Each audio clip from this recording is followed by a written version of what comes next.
श्रोताओं, मैं मुकेश गंभीर, डायरेक्टर रेडियो बूस,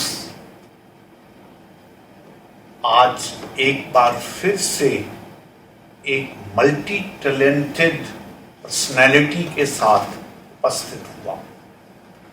आप भी फक्र करते होंगे कि रेडियो बूस ऐसे व्यक्तियों को कहाँ से ढूंढ के लाता है जो कहने को सिर्फ एक व्यक्ति विशेष है, लेकिन अपने में कई आयामों को अपने बीच में समेटे हुए हैं। ऐसी ही एक शख्सियत अनुराधा जी हैं जो आज हमारे सम्मुख हमारे स्टूडियो में हैं।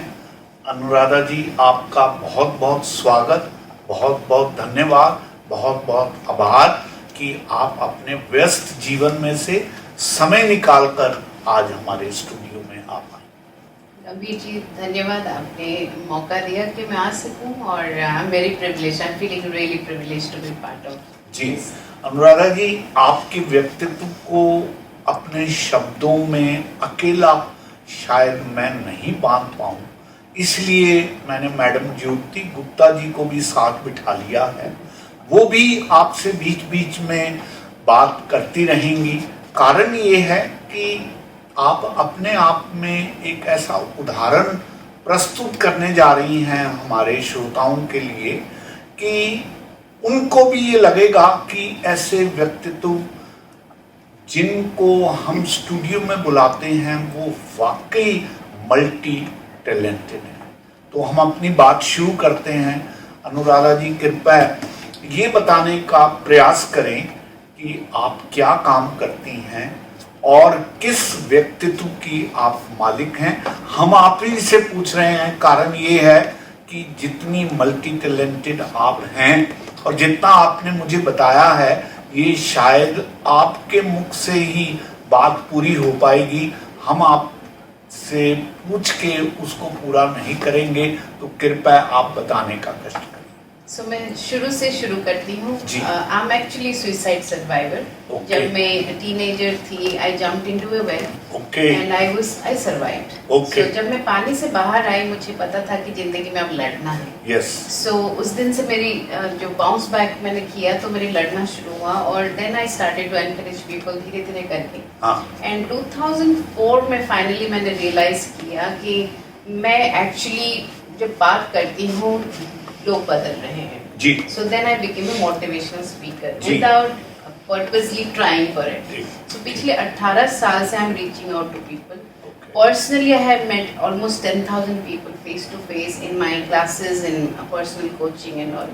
And through that, I started to write books, क्योंकि बहुत बार ऐसा होता है कि मैं personally लोगों तक पहुंच नहीं पाती हूँ। जी। So I have written on different subjects, 35 books.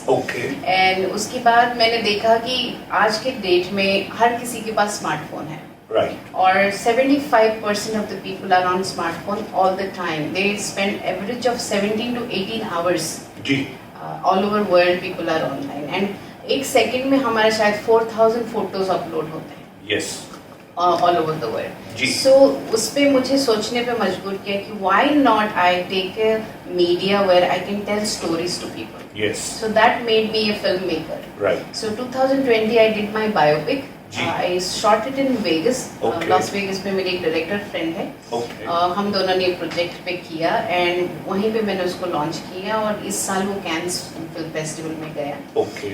परमेश्वर की दया है। और उसके बाद मेरी प्रोडक्शन हाउस, मैंने ए राइजिंग ईगल नाम की प्रोडक्शन हाउस सेट किया, जिसमें हम स्टोरीज फिल्म करते हैं। मैं टोटली रियल लाइफ स्टोरीज को थोड़ा सा ड्रामेटाइजेशन देख के मैं बनाती हूँ। सो क्योंकि मैं बहुत लोगों से मिली हूँ इन दौरान, सो मेरे पास लाइक हजारों स्टोरीज हैं। सो उसमें से कुछ स्टोरीज जो मेरे दिल को छुए हैं उनको मैं करना चाहती हूँ, कर रही हूँ। और इन दौरान मैंने ये भी रियलाइज किया कि लोग जो हैं बहुत डिप्रेशन में हैं। और स्ट्रेस लेवल इतना बढ़ गया है दुनिया में, कंपटीशन बढ़ गया है और लोग बहुत आर्टिफिशियल हो गए हैं। सो प्रिटेंड करते करते करते लोग इतने स्ट्रेस में आ जाते हैं कि वो सुसाइड करते हैं। और या तो डिप्रेशन में चले जाते हैं Yes. या एडिक्शंस में चले जाते हैं। जी। सो मिलते मिलते लोगों को मैंने रियलाइज किया 18 साल के अंदर कि all they need to do is talk to somebody. Right. All they do कि किसी को अपना दिल की बात बताएं। राइट। सो हमने ये फोरम बनाया माय प्रेशियस लाइफ, जहाँ पे हम लोगों को ये बताते हैं कि तुम्हारा जिंदगी प्रेशियस है। ये जो आए हो तुम दुनिया में किसी वजह से आए हो। राइट। और कई बार होता है ना कि हमें 9 to 5 जॉब करना है या नाइट शिफ्ट करना है या गाड़ी इतने साल में लेना है, इतने साल में शादी करना है, बच्चे हो जाने चाहिए, नहीं पढ़ रही तो बहुत सारे डिवोर्स हो जा रहे हैं। तो सोसाइटी में क्योस देख रही हूँ। ओके। सो मैं भी इसकी शिकार रही हूँ पास्ट में, शायद आज टाइम मिले ना मिले उसकी बात करने के लिए, बट मैं वो दर्द को समझने लगी। जी अनुराधा जी, मैं बीच में 1 मिनट आपसे इंटरप्ट कर रहा हूँ। देखिए ज्योति जी, अनुराधा जी ने कहा कि शी इज सुसाइड सर्वाइवर। किसी एक मोमेंट में आपने भी सुसाइड का प्रयास किया और आप सर्वाइव कर रहे। मैं ये जानना चाहता हूँ, in order to become a motivator to suicide who are going to और थिंक ऑफ कमिटिंग, खुद का सुसाइड सर्वाइवर होना जरूरी है या उसके बिना भी काम चल सकता है? उसके बिना भी आप समझ सकते हैं, बट मैं इसलिए समझ पाती हूँ उन लोगों को क्योंकि वो decisive moment, Exactly. This is what I wanted you to come up. Yes, yes. That decisive moment जहाँ पे लगता है कि अब इस जिंदगी में कुछ नहीं रखा है। Yes, yes. जैसे ही इंसान कन्विंस हो जाता है कि अब इस जिंदगी में कुछ नहीं रखना है या मेरी लाइफ की कोई वर्थ नहीं है, उसी वक्त वो कुछ स्टेप लेते हैं। Yes. Do you remember those moments, the last moment when I can never forget. When you jumped into the well? I can never forget that. क्योंकि मुझे लगा कि यहाँ एक क्लिफ में खड़ी हूँ, आप अगर इमेजिन करेंगे ये पहाड़ पे मैं खड़ी हूँ और आगे कुछ नहीं है, सिर्फ खाई है। Yes. So यहाँ पे मेरी जिंदगी अब कुछ फायदा नहीं है जी। Right. So वो वाला फीलिंग जब इंसान कन्विंस्ड हो जाता है, आप देखिए वही इंसान आज बुक्स लिख रहे हैं, ऑल ओवर वर्ल्ड टीवी पे जा रहा है, वही इंसान आज आपके साथ बैठ के अपनी एक्सपीरियंस शेयर कर रहा है। बट अगर मैं मर जाती ये सब कुछ नहीं हो पाता। सो मैं मानती हूँ कि जिस कोई प्रेशर से होके गुजरना होता है, उसके जीवन एक बड़ी डेस्टिनी है उसके जीवन में। कि अगर मैं उसमें एक इंस्ट्रूमेंट बन सकूं, उससे बात कर सकूं कि आपके पास जो ये डिसीविंग फीलिंग्स हैं, जिससे आप फेलियर फील कर रहे हो, जिससे आपको लग रहा है कि आपने कुछ अचीव नहीं किया है, ये जिंदगी वर्थलेस है, उसको सिर्फ एक डायरेक्शन की जरूरत है और मैं वो गाइड बनना चाहती हूँ। वहां से शुरू हुआ, वहां से धीरे just tell me, when you were to commit suicide, you were thinking that this is a safer way of committing suicide because ultimately you survived? No. मैं एक इसमें और एक कड़ी जोड़ना चाहती हूँ। मैं ये जानने के लिए बड़ी उत्सुक हूँ अनुराधा जी आपसे कि जब ये मोमेंट, ये ख्याल जब आपके उसमें आया तो आपने कहीं पे भी पीछे जो आपके रह जाएंगे उनके बारे में नहीं सोचा? एक्चुअली जब please answer both the question. Suicide जब कोई करता है वो एक दिन का डिसीजन नहीं होता है, अंडर प्रेशर काफी साल से बिल्ड हो रहा होता है। सो मेरा जो प्रेशर था 5 साल का प्रेशर था, उस दिन कल्मिनेशन में वो हुआ। तो जो कोई भी सुसाइड अटेम्प्ट कर रहा है वो ऑलरेडी अंडरनीथ प्रेशर फील कर रहा है, उसको कॉन्स्टेंटली हिट कर रहा है कि I am failing, there is no point living. So मैंने जब जंप किया वो 22 फीट डीप वाटर था, मेरा बचना नामुमकिन था। बट जैसे ही मैं पानी के अंदर गई और बाहर आई, क्योंकि पानी एकदम से स्वॉलो नहीं करता है, जैसे ही मैं बाहर आई पूरे वेल में सिर्फ एक छोटा सा रॉड था जिसमें मेरी हाथ लगी। And suddenly the desire to live came and I held that rod till I was rescued and that I can never forget that. So लोग मुझे ढूंढने लगे, फिर उन्होंने चेक किया, फिर मुझे निकाला। सो वो प्रोसेस में मैं समझ गई कि मुझे जीना पड़ेगा। Yes. Now you answer her question. Yes. That whether you thought of the people who कुछ will आया वो ख्याल उस टाइम पे कुछ? I think उसकी वजह से मैं 5 साल तक इसको पुश करती रही। जैसे मान लीजिए 15 इयर्स एज में मुझे सुसाइडल थॉट्स आने लग गए, बट मैंने एक्चुअली जंप किया 19 में। सो 4-5 इयर्स तक मैं हमेशा सोचती थी कि बस खत्म करो, क्योंकि जब इंसान पर्पसलेस हो जाता है और अपने आप को खो देता है, क्योंकि जब तक आप अपनी पर्पस नहीं कर रहे हैं आप लॉस्ट हैं। So what purpose you were looking for that moment, या उन 4 सालों में आपका क्या एक वो था जो आपको बहुत ज्यादा मतलब इस stage Because I was caught in a situation that I didn't want to be there.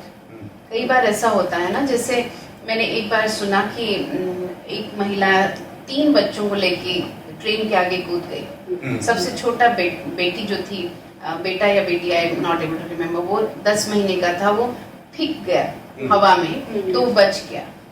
सो माँ और 2 बेटियां ट्रेन में आके दे डाइड। सो जब हम किसी ऐसी सिचुएशन में कॉट हो जाते हैं तो उनको लगता है कि मरना एक आसान वे आउट है। Yes. It is a sort of escapism. Escape करना। सो जब मैं मोटिवेशन मेरी स्पीकिंग करती हूँ या कोचिंग करती हूँ या ऐसे लोगों से मिलती हूँ जो बोलते हैं कि अब मैं जीना नहीं चाहती, मेरे पास ऐसे बहुत क्लाइंट्स आते हैं जो बोलते हैं कि अब मैं टायर्ड हूँ, अब मैं जी नहीं सकती, अब मैं जीना नहीं चाहती, तो मैं उनको एक दूसरी नजरिया से दिखाती हूँ कि आपके पास कुछ है जो आप आइडेंटिफाई नहीं कर पा रहे और आपको कुछ देना है इस दुनिया को जाने से पहले। आपने दुनिया को क्या दिया है। सो जैसे ही पर्पस मिलता है उनको, वो जीना चाहते हैं। ठीक है। वैसे तो अनुराधा जी, ये कहा जाता है that the lust for life, that we want to instinctively survive. I am reminded of one small story. एक लकड़हारा जंगल से लकड़ियों का गट्ठा सर पे बांध के वापस लौट रहा था घर के लिए, और साथ साथ वो बुड़बुड़ा रहा था कि परमात्मा कितनी बार कह चुका हूं कि मुझे वापस बुला दे।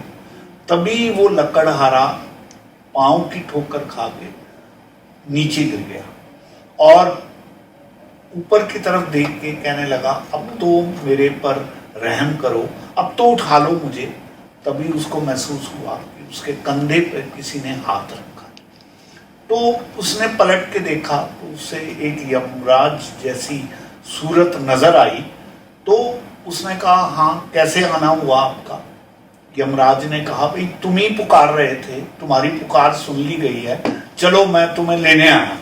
तो वो बुजुर्ग बूढ़ा जो लकड़ियों के गट्ठे के साथ गिरा पड़ा था कहने लगा, क्या मुझे मजाक करने का भी हक नहीं है? उसने कहा, मुझे नहीं पता, तुमने पुकारा, मैं आ गया हूं, अब तो तुम्हें चलना पड़ेगा, मैं क्या करूं, मुझे काम तो करना ही होगा। तो उसने कहा कि अगर ऐसी बात है तो ये जो मेरा गट्ठा गिरा पड़ा है ये उठा के मेरे सर पे रख दो ताकि मैं घर अपने वापस जा सकूं। That is what is said to be the lust for life. जीने की जो आकांक्षा है वो तो बड़े से बड़े रोगी में भी अंत तक बनी रहती है। लेकिन आप बिल्कुल ठीक कह रहे हैं कि डिप्रेशन के मोमेंट्स में जब आदमी चला जाता है तब वो ऐसा घिर जाता है उस अंधेरे में कि उसको मरना ही एक रास्ता समझ आता है।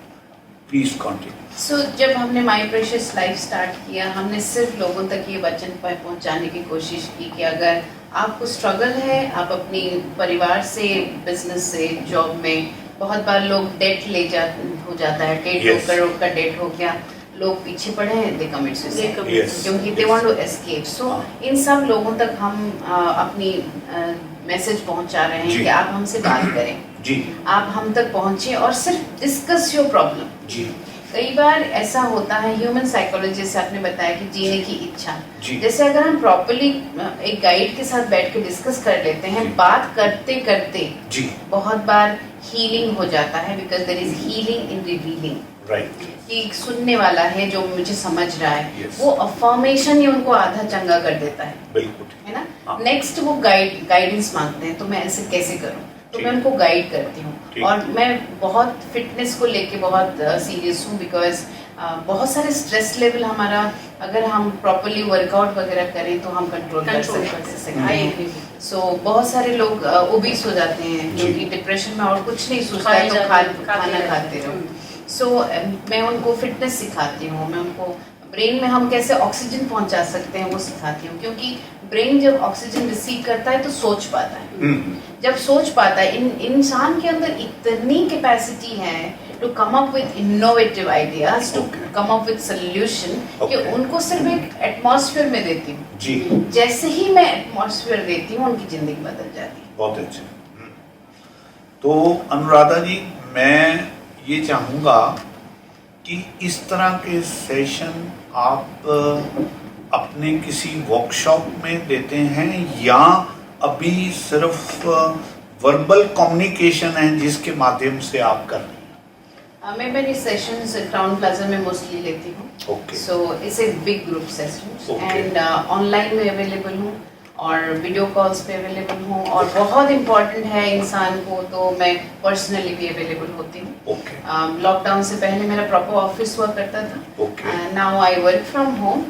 जैसे डिस्टेंस की वजह से लोग आ नहीं सकते तो मैं उनको कॉफी शॉप्स में भी मिल लेती हूँ, और बिग सेशंस हमेशा मैं होटल्स में रखती हूँ, और जो पर्सनल मीटिंग्स में कहीं पे भी फ्लेक्सिबली रख लेती हूँ, और मोस्ट ऑफ द टाइम मैं मैसेजेस एंड फोन कॉल्स में मैं अवेलेबल होती हूँ। Okay, so would you like to spell out your phone number so that our listener can take the advantage of this? Yes, sure. It's 987-3466-464. And please. 987-3466-464. And plus your email as well. Yeah, it's anuradha.steve10@gmail.com. And I'm also available on social media. They can search me out. Instagram and Facebook. So apart from being a motivator and particularly on the issue related with suicide, what else do you have in your life to perform? मैं बहुत love deprived life मैंने जिया है. So I feel that the basic human need is love. So ये 18 साल मैंने पूरा लगाया है प्यार को प्रमोट करने में। क्योंकि कई बार हस्बैंड वाइफ में प्यार की कमी है, बेटा माँ में प्यार की कमी है, स्टूडेंट्स में कमी है, या ऑफिस में पुलिस में प्यार की कमी है। सो मेरे पास ऐसे बहुत सारे लोग आते हैं जो लव डिप्राइव्ड हैं। तो मैं उनको माफ़ करना, प्यार करना सिखाती हूँ, रिजेक्शन से बाहर निकालती हूँ। सो that I like to do. Apart from that, I sing, I dance. Okay, very good. Plus, you are a director as well. Yes, movie direction. I do Rising Eagle Production House. जब हमने स्थापना की, मेरा production and direction का birth हुआ. And I love to take people who are lay people, like those who want to do something about acting. मैं बहुत particular नहीं हूँ कि थिएटर आर्टिस्ट ही होने चाहिए या एक्सपीरियंस ही होने चाहिए। तो मैं नए लोगों को लेती हूँ, if they have potential, we train them and I have them bring out their talent. So इसमें बहुत मुझे अच्छा लगता है क्योंकि बहुत सारे लोगों को स्क्रीन में आना बहुत पसंद है। Very true. So उनका वो and that is the stress buster also. For me, if I add on that, मुझे लगता है कि अगर आप अपने पैशन के साथ और अगर कहीं जो चीज़ कहीं पर आपकी दबी हुई है, जैसे आपने कहा कि रॉक को अगर आप ट्रेन करेंगे तो वो भी बहुत अच्छा। जैसे मेरी एपिसोड जो मैंने बनाया, फर्स्ट शॉर्ट फिल्म जो बनाया, उसमें मैंने बिल्कुल रॉ गर्ल जो मेरी स्टूडेंट थी, जो मेरी काउंसलिंग के लिए आई थी, उसको मैंने लिया और उसको हमने ट्रेन किया and she gave such wonderful performance. And जहाँ जहाँ उसको रोना था, she actually cried and after that her life has change so much. She has become so confident and now because she's the heroine of the movie, so she's looking good, feeling good. She was not working before, now she's working. And the last day of the set उसने बताया कि thank you for taking me, क्योंकि अब मुझे लग रहा है कि मैं जिंदगी में कुछ कर सकती हूँ। I think that was the best gift I got out of the filming. Exactly. So that way, Madam Mukta, I am 100% agreeing with you that till you don't get the recognition of your talent, even you yourself doesn't feel confident. It is the recognition that makes you a real test for your life. और विवेकानंद भी ये कहा करते थे कि सच्चा गुरु तो वो है जो आपको आपके होने का एहसास कराएं। तो मैं ये समझता हूँ कि ये होने का एहसास एक फिल्म डायरेक्टर भी करवा सकता है, कोई मित्र भी करवा सकता है, कोई आपके साथ काम करने वाला भी करवा सकता है। ये डिपेंड करता है कि भाई आप किस किस के संपर्क में आते हैं और कहाँ से आप इस बात को रिकग्नाइज करते हैं।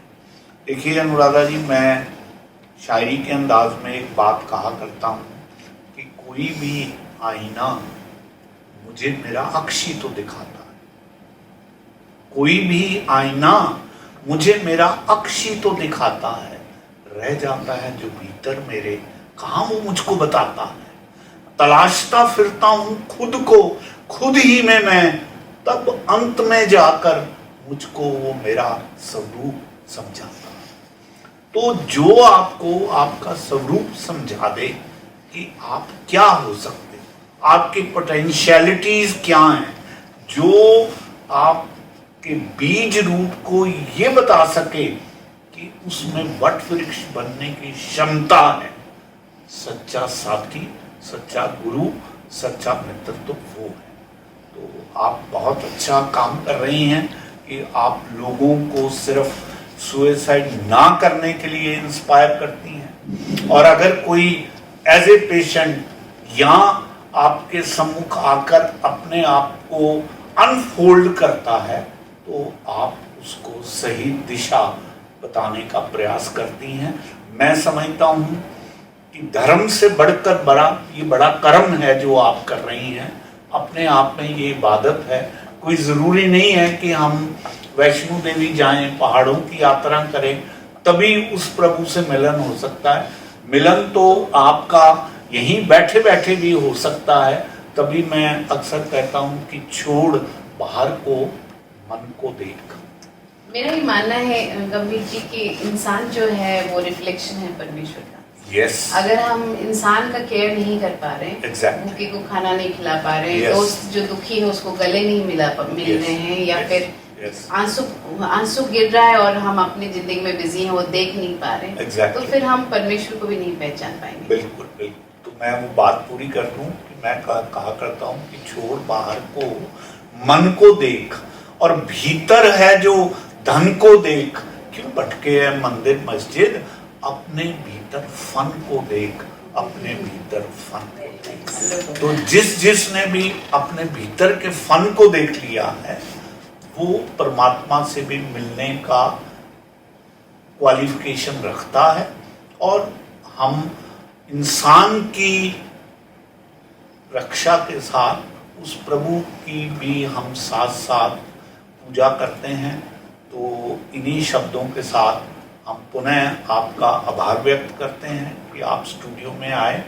लेकिन मैं आपसे एक बात और कहना चाहता हूँ कि ये सिर्फ एक दिन का आपका साक्षात्कार तक ये लिमिटेड नहीं होना चाहिए। हम चाहेंगे कि आप बार बार हमारे स्टूडियो में आएं और हमारे जो ऑडियंस हैं उनको, क्योंकि ये एक सतत डिप्रेशन है जो लोगों में छाया रहता है, उनको सतत रूप से जागरण करने की जरूरत है। आप जैसे लोग अगर मिलके जागृति करने का प्रयास करेंगे तो तभी उपकार सही साबित होगा। मैं ये भी मानता हूं कि जागने से ही यहाँ बोध मिलता है, वरना खुद से कहाँ योग मिलता है। एक लंबी नींद है जो बनी रहती है और अंत में पछतावे का एक रोग मिलता है, अंत में पछतावे का एक रोग मिलता है।